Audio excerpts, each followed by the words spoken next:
So I was in therapy earlier this morning, and my therapist said something that was very interesting.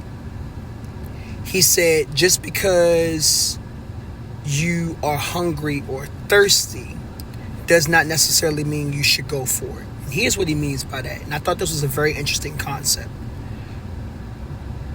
A lot of times we can be hungry and thirsty for something, which means what? We need something to eat or we need something to drink.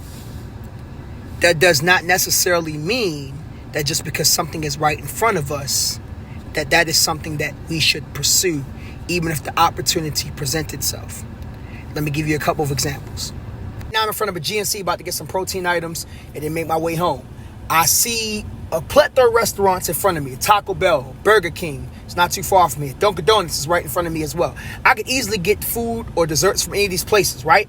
That doesn't necessarily mean that it's going to fixate my hunger in the long run to where I can reach my goals. Why am I saying all this? I'm saying all this to make the point that even though I'm hungry and I'm thirsty, I'm not going to take what's in front of me just because it looks good. Just because that person looks good or the opportunity seems good doesn't necessarily mean it's good for you. Evaluate the situation and also know how to say no. Boundaries, guys. Boundaries are so important. That's what I had to learn today within my therapy session. Set boundaries. When you are able to set boundaries as a man and as a woman, you will go far because you will not tolerate BS. I'm telling you, that's very, very important.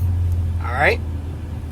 Sometimes we want something or someone so bad that we are willing to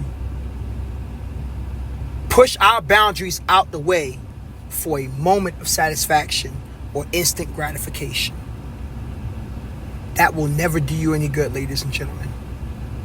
Stand on your principles, and when you're growing, know what is acceptable for your life, who is acceptable for your life, and what and who is not. You learn that, I promise you, you will go very far. That's something I'm working on. If this message resonated with you, I hope you're working on this as well.